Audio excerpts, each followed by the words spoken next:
Hello student, ये question में क्या दिया हुआ है देखते हैं।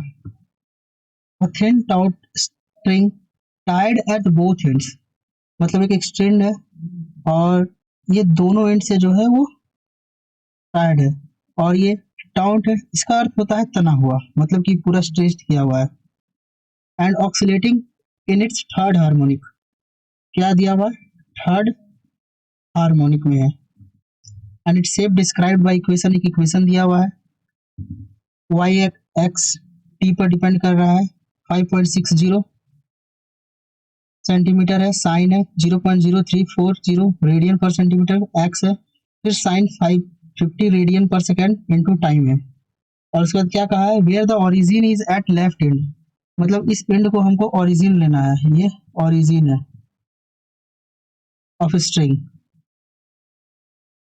The x axis is along the string and y axis is perpendicular to the string, मतलब कि इस डायरेक्शन में मुझे y लेना है और इस डायरेक्शन में मुझे x लेना है। फर्स्ट क्या बोल रहा है? फर्स्ट कह रहा है कि draw a sketch that shows standing wave pattern.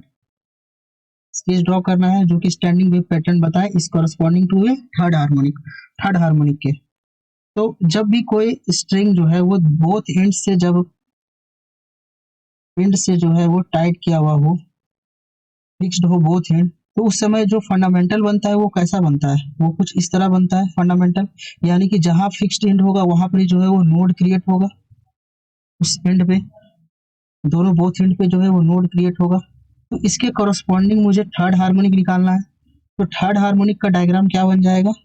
ये मेरा स्ट्रिंग है और इसके कॉरस्पॉन्डिंग क्या आ जाएगा? मुझे इरेज करते हैं, फिर से ड्रॉ करते हैं। ये हमारा थर्ड हार्मोनिक के कॉरस्पॉन्डिंग जो है वो ये आ जाएगा, कुछ ऐसा, कुछ ये आ गया। ये आ गया थर्ड हार्मोनिक के कॉरस्पॉन्डिंग। ठीक है, ये ये नंबर हो गया। सेकंड क्वेश्चन मुझे क्या कहा है कि find the amplitude of two travelling wave that makes up this standing wave. मुझे एम्पलीट्यूड बताना है, ट्रैवलिंग वेव का बताना है, जबकि ये इक्वेशन मेरा क्या दिया हुआ है? स्टैंडिंग वेव का इक्वेशन दिया हुआ है। तो सबसे पहले ये इक्वेशन किस फॉर्म में है? तो इसका जनरल फॉर्म जो है y equals to a sine kx sine omega t है। इस इक्वेशन को और इस इक्वेशन, जो गिवन इक्वेशन है, उसको हम कंपेयर करेंगे। तो यहाँ से मेरा a का वैल्यू क्या आ गया? a का वैल्यू जो है वो 5.60 सेंटीमीटर आ गया। k का वैल्यू क्या आ गया? k का वैल्यू जो है वो 0.0340 रेडियन पर मीटर आ गया। और ओमेगा ओमेगा का वैल्यू क्या आ गया? वो 50 रेडियन पर सेकेंड आया। ये आ गया तीन वैल्यू। लेकिन ये जो तीनों वैल्यू है ये कॉरस्पॉन्डिंग टू क्या है? Standing wave. स्टैंडिंग वेव है, ये कॉरस्पॉन्डिंग है। इसे मैं लिख लेता हूँ कि ये जो है वो स्टैंडिंग वेव के कॉरस्पॉन्डिंग है। और मुझे निकालना है ट्रैवलिंग वेव की कॉरस्पॉन्डिंग। तो ये जो होता है टू ट्रैवलिंग वेव का जो एम्पलीट्यूड होता है, एम्पलीट्यूड यानी कि amplitude of two travelling wave वो इक्वल होता है amplitude of one standing wave के। दो ट्रैवलिंग वेव के एम्पलीट्यूड जो होता है वो वन स्टैंडिंग वेव के एम्पलीट्यूड के इक्वल होता है। तो ट्रैवलिंग वेव का एम्पलीट्यूड क्या हो जाएगा? ए नॉट, वो हो जाएगा 5.60 डिवाइडेड बाई 2, यानी कि वो कुछ आ गया 2.8 सेंटीमीटर। और ये जो एम्पलीट्यूड हो गया ये एम्पलीट्यूड ऑफ ट्रैवलिंग वेव, ये ट्रैवलिंग वेव का मेरा एम्पलीट्यूड आ गया। अब मुझे थर्ड क्वेश्चन क्या है? थर्ड में मुझे कहा है what is the length of string. String का लेंथ क्या होगा? तो सी नंबर, सी नंबर के लिए मुझे लेंथ निकालना है। तो लेंथ के लिए मुझे के गिवन है। के मुझे क्या गिवन है? 0.0340 रेडियन पर सेंटीमीटर गिवन है। यहाँ से मैं लैम्डा निकाल लेता हूँ, lambda equals to 2 pi upon के।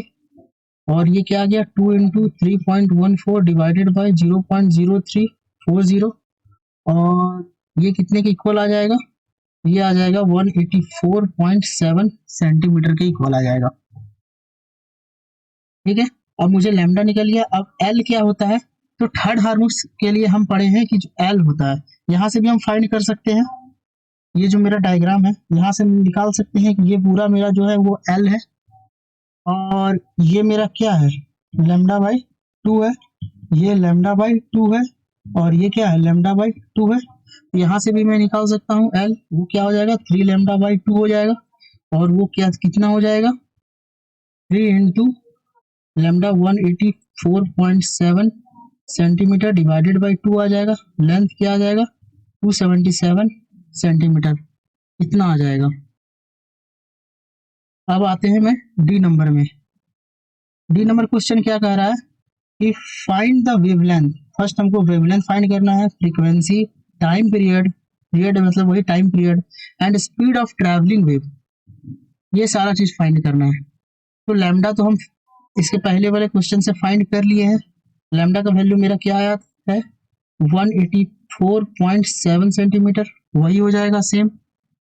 फ्रीक्वेंसी का फॉर्मूला मैं जानता हूँ कि फ्रीक्वेंसी ओमेगा बाई 2 पाई होता है। ओमेगा देखो, ओमेगा जो है यहाँ पे जब हम कंपेयर करेंगे इस इक्वेशन को तो ओमेगा मेरा क्या आया था 50 रेडियन, यही आया था।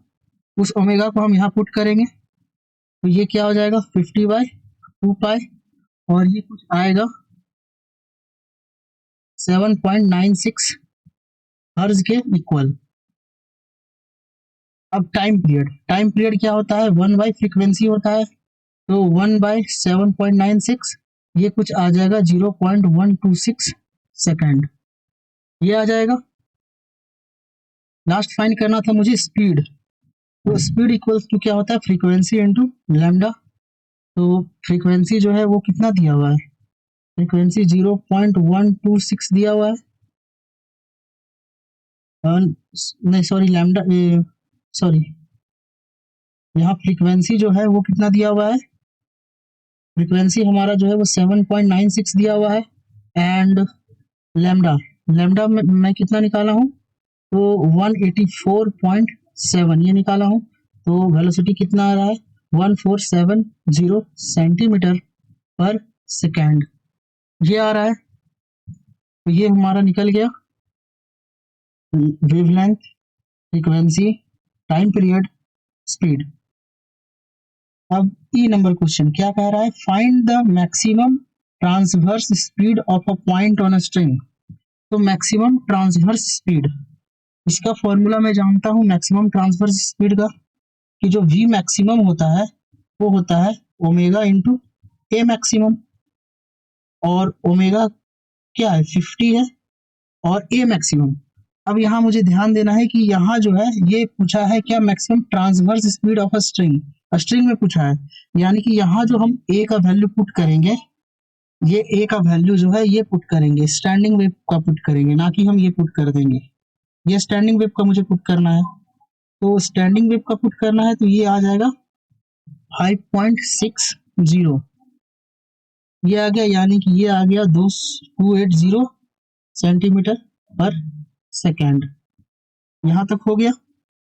अब स्पेस नहीं बचा है तो थोड़ा इरेज कर देता हूँ, मैं थोड़ा इरेज कर देता हूँ इधर साइड।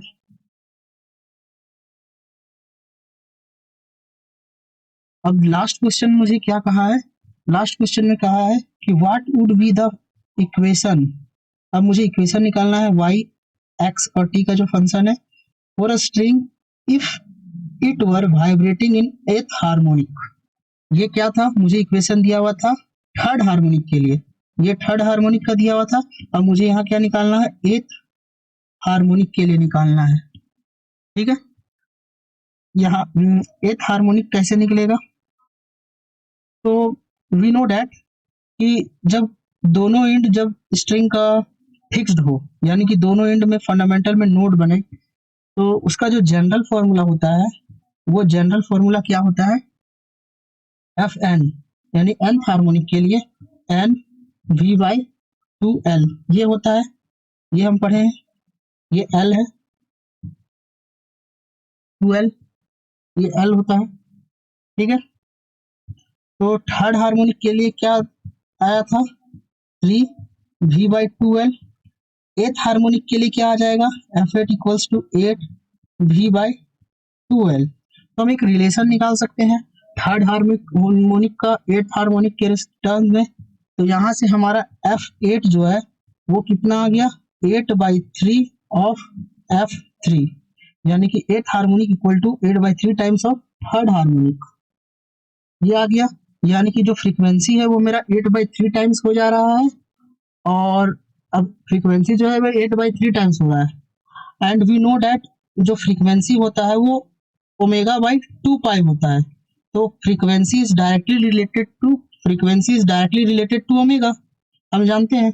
तो ओमेगा भी जो क्या हो जाएगा, ω8 जो हो जाएगा, ओमेगा भी जो है वो 8/3 टाइम्स हो जाएगा। मैं और कुछ इरेज कर लेता हूँ, यहाँ इस क्वेश्चन को इरेज कर लेता हूँ। जैसे कि हम देखें कि फ्रीक्वेंसी जो है मेरा F8 जो है वो 8/3 F3 आ जा रहा है। ओमेगा भी जो मेरा आ जाएगा वो क्या आ जाएगा, ω8 इक्वल्स टू 8/3 ऑफ ω3, ये आ जाएगा।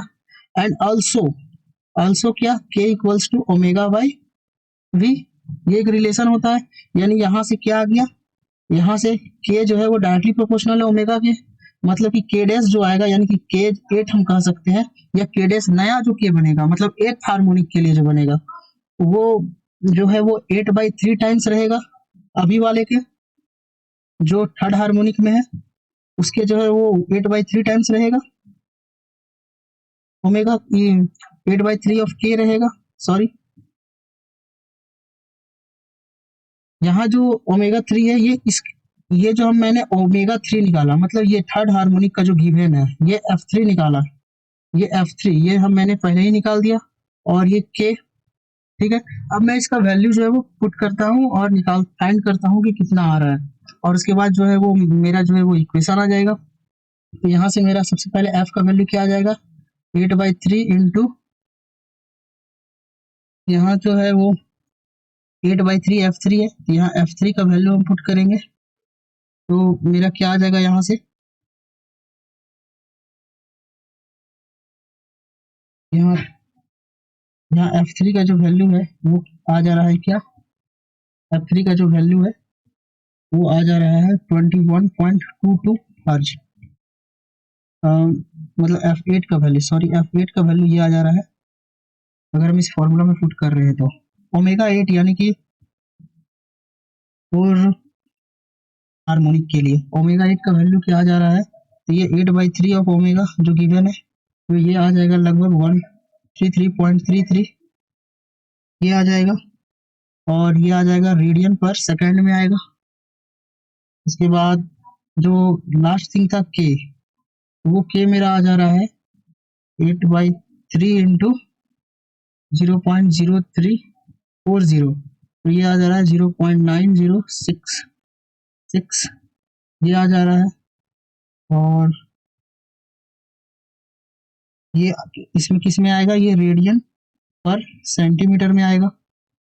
अब मैं इस जनरल इक्वेशन, ये जो जनरल इक्वेशन है, इस जनरल इक्वेशन में जो है वो ये k का वैल्यू और ओमेगा का वैल्यू पुट कर देंगे। यहाँ जो a है, एम्पलीट्यूड तो चेंज नहीं होगा, तो एम्पलीट्यूड यही हो जाएगा, ये कहाँ गया था, हाँ ये 5.60 वाला। तो जो मेरा जनरल इक्वेशन आया वो क्या आ जाएगा, यहाँ मैं जनरल इक्वेशन लिख देता हूँ इस जगह, वो मेरा आ जाएगा y x t, ये आ जाएगा 5.60 सेंटीमीटर साइन,